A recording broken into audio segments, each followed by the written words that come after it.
All right, sir, are you Howard Celestine? Yes, Your Honor. And Ms. Prazo, will your client waive the formal reading of the indictment in each case? You will, Your Honor. Mr. Celestine, in cause number 24 DCCR 0919, you're charged with a third-degree felony offense of manufacturing or delivering a controlled substance from January 10th of 2024.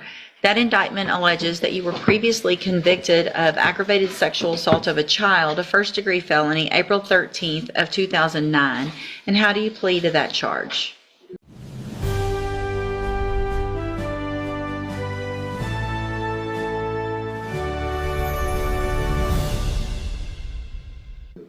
Are you pleading guilty freely and voluntarily? Yes. And because you did what they charged you with? Yes. And is that prior offense true, that prior conviction? The one that I read out, the aggravated sexual assault of a child, is that true, that is a prior conviction of yours? Yes. Okay. And cause number 24, DCCR 1549, it says count one only, but then it says a 20-year term, so it has to be count one and That's two. right, that was my intent. If it's That's 20, correct. count one and two. Yes. Okay. Oh, There's only one prior.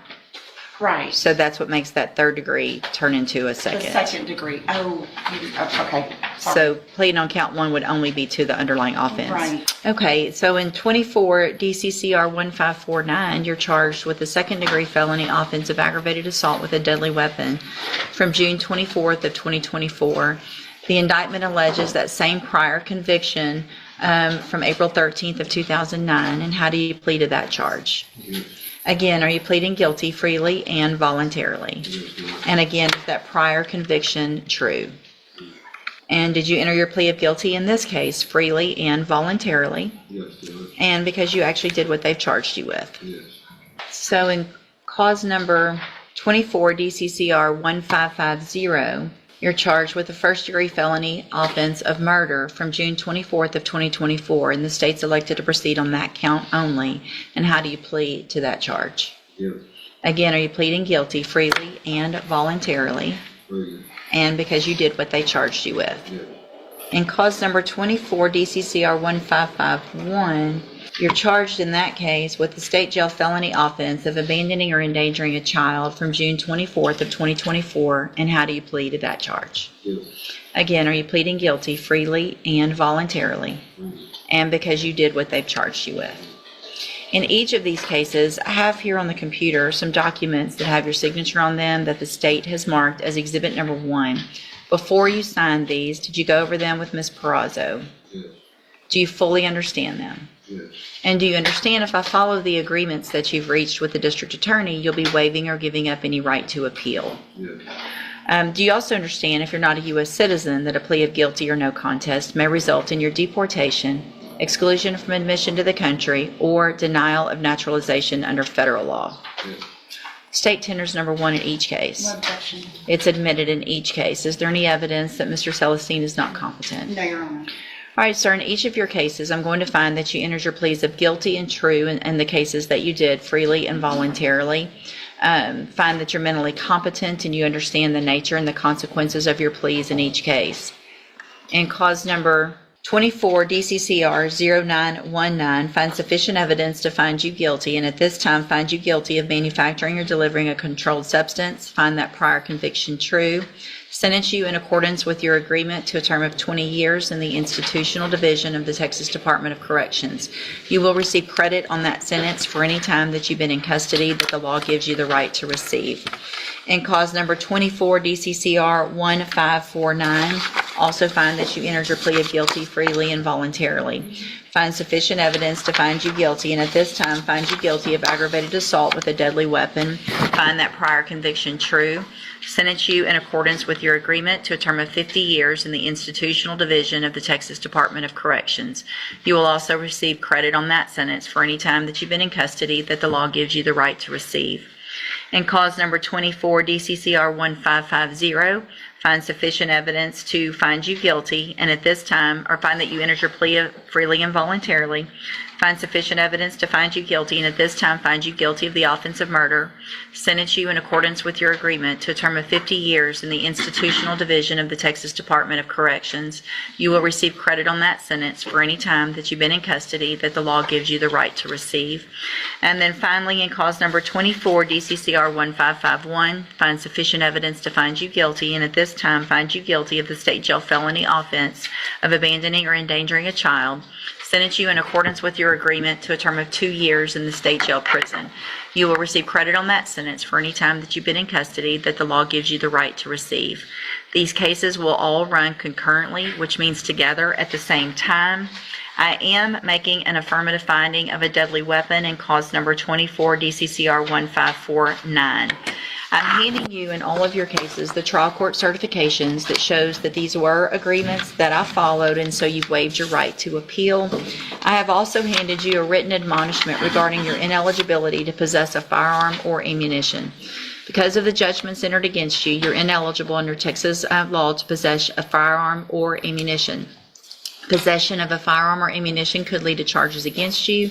Firearm is a legal term. You should read the written admonishment I provide you to see what devices qualify as a firearm. If you have questions about the laws that make you ineligible to possess a firearm or ammunition, or about how long that lasts, you can talk to Ms. Perazzo. All right, good luck to you, sir. You can go back with the bailiff. Shelley Cormier.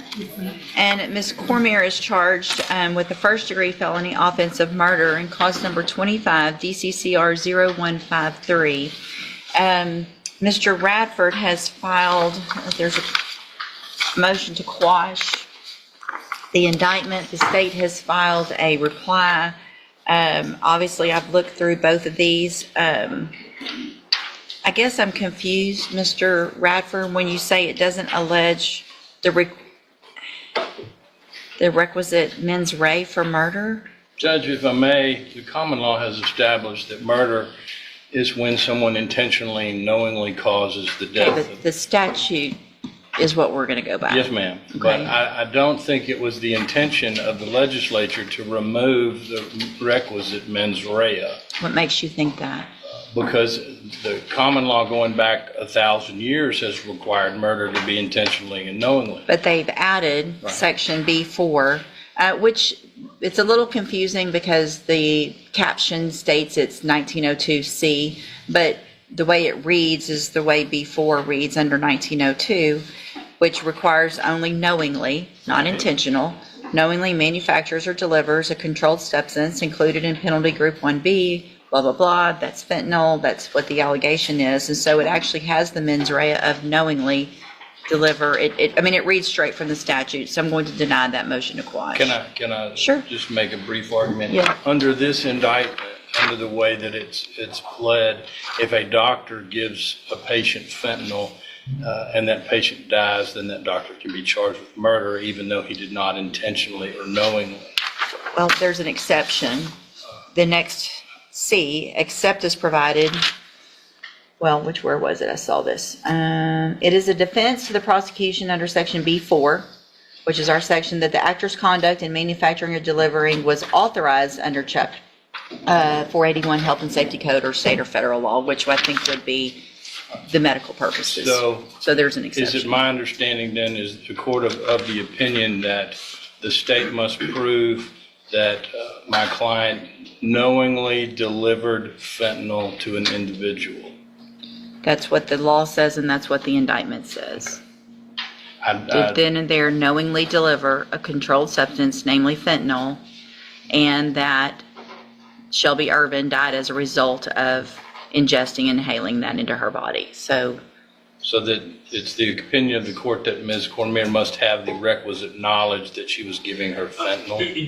I think that's- I think Go ahead. what Mr. Radford's trying to do is box the court in here. I'm not gonna- My interpretation of the statute is just knowingly deliver a controlled substance. And that controlled substance, if it contains fentanyl, is enough for her to be guilty of this offense. And if it contains fentanyl and causes the death of a person, then that gets us to murder. Well, I think that's going to be another whole question because it's specific that It says knowingly to... knowingly deliver a controlled substance, namely fentanyl. So I think that's going to come down to maybe a jury question. I'm not going to make that decision. That's not Right. that's just an element of the offense. So I the would- motion to quash is denied. Yes, ma'am, I would submit that the statute is unconstitutional as drafted. Okay. I'm not going to find the statute. I understand. I'm going to follow it as written. Yes, ma'am. All right, so that's denied. Hold on just a second.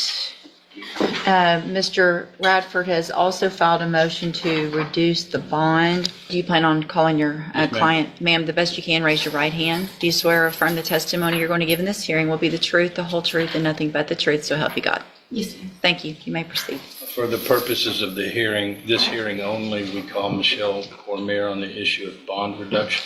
Can you state your name? Just so you know, once she's under, I don't let anybody go far, but if she's under oath, and I am allowed to take into consideration some of the underlying facts of the case. Yes, ma'am. We won't go far, but just don't want you to think that can't go there at all. Yes, ma'am, I Okay. understand. Can you state your name for the record?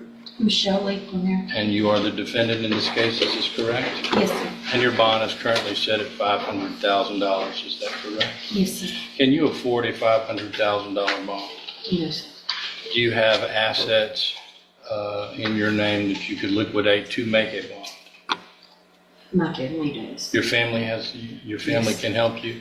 Have you talked to your family about possibly helping you with a bond? Yes, sir. And how much, what kind of bond do you think your family can come up with?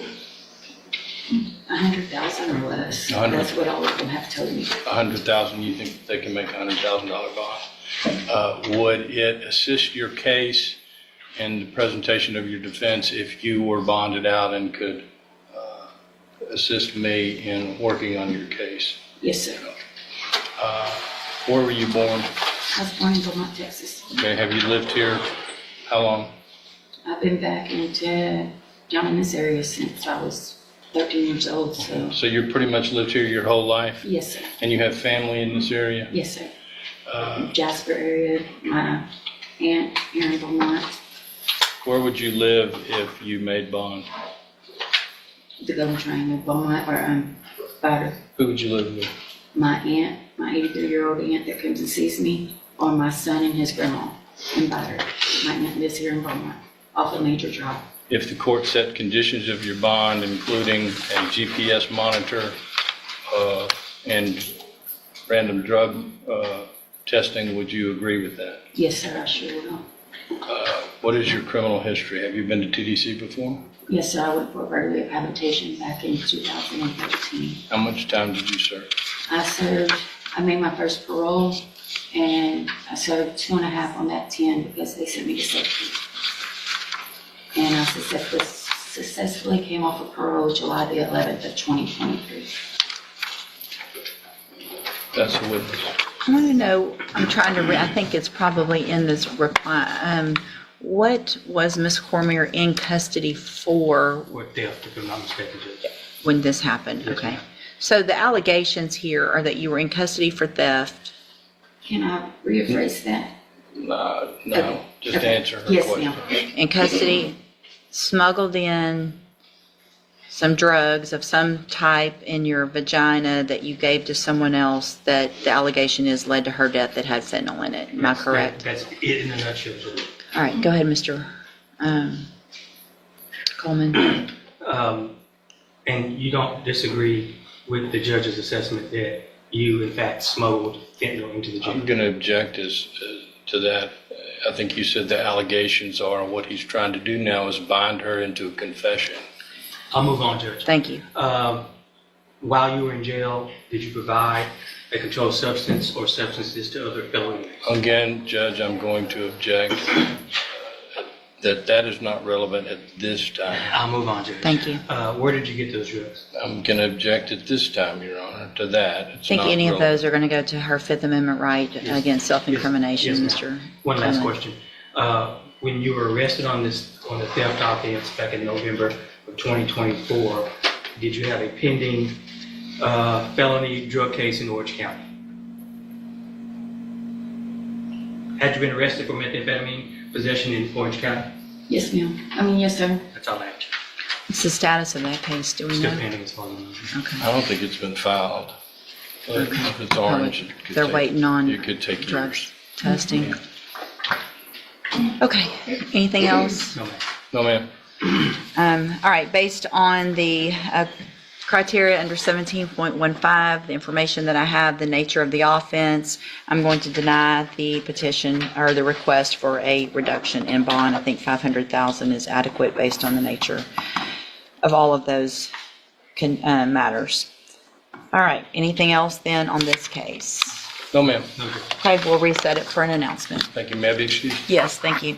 Judge, for the announcement purposes, I am waiting on a report from my expert, and I anticipate that that will be early June. Okay, we'll just do a normal reset. We'll see where we are at that point. Thank you. You can go back with the bailiff.